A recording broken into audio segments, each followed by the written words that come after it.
श्री रामानंदीचार्य जी महाराज, इनको जगत गुरु कहा है।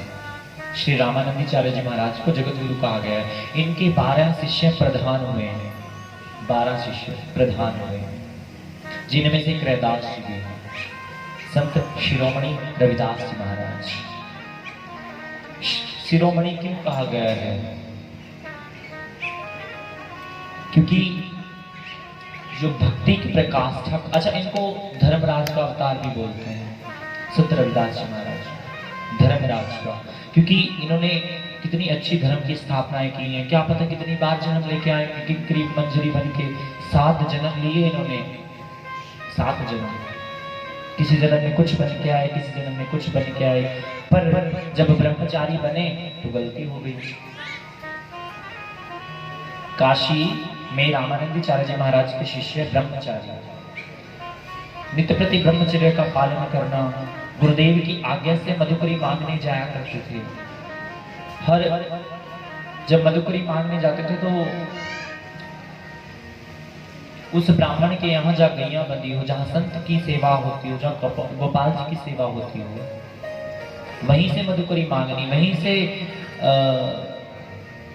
खड़े हो जाओ, आप एक टेबल लगवा दो, पीछे बिठाना, या ऐसा करो एक ही है, रुक जाओ, यहीं बिठा दो, यहाँ बिठा दो। तो नित्य प्रति मधुकरी मांग के लाया करते थे। नियम था उस ब्राह्मण के यहाँ से लाने, जहाँ गैया की सेवा होती हो, संतन की सेवा होती हो, जहाँ पे गोपाल जी का भजन होता हो। और रोज मांग के लाते थे। पूज्य गुरुदेव रामानंदीचार्य जी महाराज भावावेश में, भावना में ठाकुर जी को भोग लगाते, और ठाकुर जी खूब भोग आरोगते, खूब भोग पाते। कोई भी संकीर्तन में, कथा में मोबाइल यूज ना करे, अपना मोबाइल वाइब्रेट कर लीजिए, खासकर आप। बीच में किसी ने मोबाइल नहीं यूज करना, अगर यूज करना है तो उठ के जा सकते हो। सारा दिन तो मोबाइल पकड़े रहते हो। सबसे बड़ी माया, सबसे बड़ी माया सरकार, जिसके बिना एक पल भी नहीं रह सकते आप। घर में ही फोन गुम हो जाए ना, ये प्राण छूट गए, मिल नहीं रहा है। इतना तो आपको इनसे भी प्रेम होगा जितना मोबाइल से होगा। रामानंदीचार्य जी महाराज जब भोग लगाते तो भावना में ठाकुर जी भोग पाते, आरोगते। और आज ब्रह्मचारी जब गया मधुकरी के लिए तो बड़ी तेज बारिश, इतनी तेज घनघोर बारिश छम छम छम छम छम छम बरस रही। और रास्ते में एक बनिए की दुकान आती थी। बनिया रोज बोलता था संत रविदास जी को, ब्रह्मचारी को, बोले मेरे यहाँ से भी कुछ मधुकरी ले जाया कर। बोले ना, मेरे गुरुदेव की आज्ञा नहीं है। क्या पता आपके यहाँ कौन कौन मधुकरी देने आता होगा। बोले मुझे वैष्णव की मधुकरी चाहिए, वैष्णव का कच्चा राशन चाहिए। लाइन से बैठिए आप, लाइन से बैठिए। तो आज क्या हुआ, घनघोर बारिश थी, तो आज बनिए की दुकान पे खड़ा था। तो बनिए ने बोल दिया, बोले कहाँ भटकोगे, कहाँ जाओगे। बोले मेरे पास से ले जाओ कच्चा राशन। ले गया। अब भोजन प्रसाद तैयार हुआ। जैसे ही भोजन प्रसाद तैयार हुआ, रामानंदीचार्य जी महाराज ने भावना में ठाकुर जी को भोग लगाया। आज तो ठाकुर जी आए, आज ठाकुर जी दिखे ही नहीं, भोग ही नहीं स्वीकार किया। बोले हे ब्रह्मचारी इधर आ। आवाज लगाई गुरुदेव ने, और बाहर आया ब्रह्मचारी। तो पूछते हैं आज मधुकरी कहाँ से लाए थे। बोले पूज्य गुरुदेव मैं गया जब तो बारिश थी, बड़ी तेज बारिश थी। बनिए ने मुझे कहा, बोले मेरे पास से ले जाओ। बोले मैं ले आया। बोले तुम जानते हो किसके घर की मधुकरी थी वो। बोले मैंने अपने नेत्र बंद करके देखा तो एक रघुचरमकार है जिसके घर में संतान नहीं है। संतान का सुख पाने के लिए उसको किसी ने कहा था, बोले अगर तेरे घर का भोग रामानंदीचार्य जी महाराज को के यहाँ लग जाए, अगर उनके ठाकुर जी भोग पा लें, वहां पे अगर लग जाए तो तुम्हारे घर में संतान सुख सुलभ हो जाएगा। बोले तुम्हें संतान सुख प्राप्त हो जाएगा। और देखिए इतना जब सुना कहा पूज्य गुरुदेव ने, तो आज ब्रह्मचारी को श्राप दे दिया। बोले जा, जिस रघुचरमकार के घर का तूने भोग लगाया है, जा तू उसी जाति में जाके जन्म ले, उसी के घर जाके जन्म ले। बोले हे गुरुदेव, एक छोटी सी गलती पे आपने तो मेरे पिछले जन्म भी खराब कर दी। बोले ऐसा दंड मत दीजिए। और देखिए फिर रघुचरमकार के यहाँ जन्म लिया संत रैदास जी महाराज ने। और जब जन्म लिया तो अब 1-2 दिन बीत गया, संत रैदास जी महाराज दूध ना पीने। जब माँ का दूध ना पीने तो माँ को बड़ी चिंता हुई।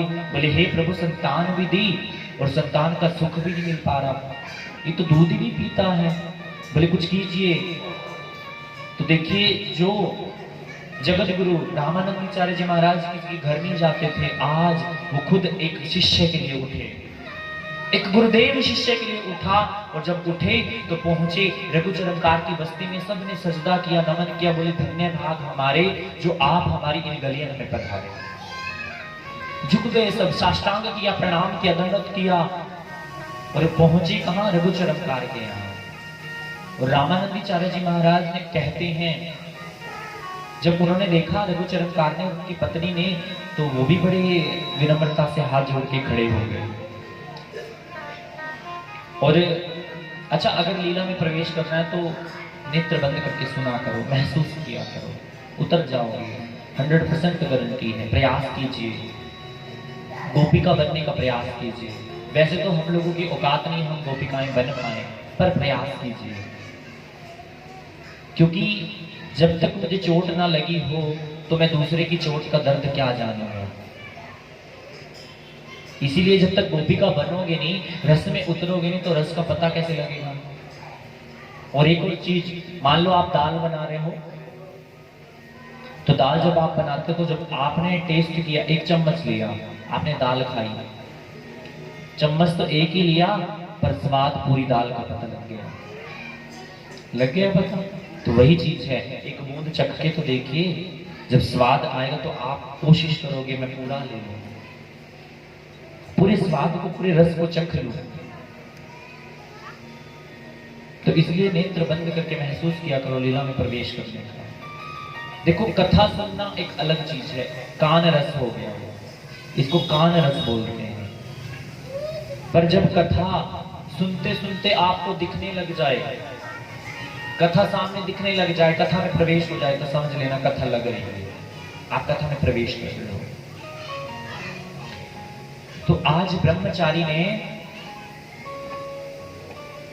रैदास के रूप में जन्म लिया, 2-3 दिन तक दूध नहीं पिया। गुरुदेव खुद आए, गुरुदेव ने क्या किया, पहले रैदास जी को राम नाम की दीक्षा दी, उनके कान में मंत्र दिया, अब वो वैष्णव हो गए। फिर रघुचरमकार को और उनकी पत्नी को भी नाम दीक्षा दी, क्योंकि जीवन में गुरु आया। मेरे राम राय तू संता का संत तेरे, मेरे राम राय तू संता का संत तेरे, मेरे राम राय। सिर ढक लीजिए सभी अपना।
आप लोग इससे संत तेरे, जो तेरे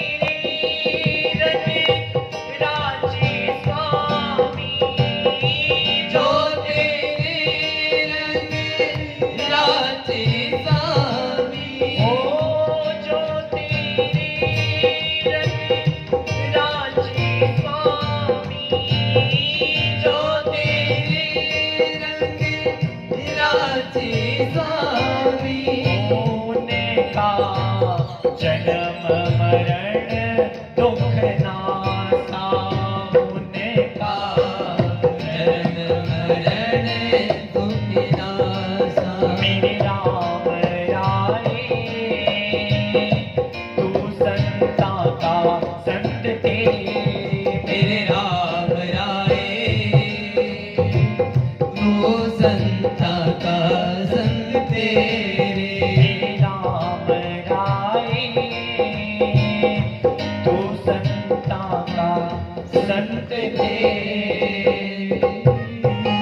जो तेरे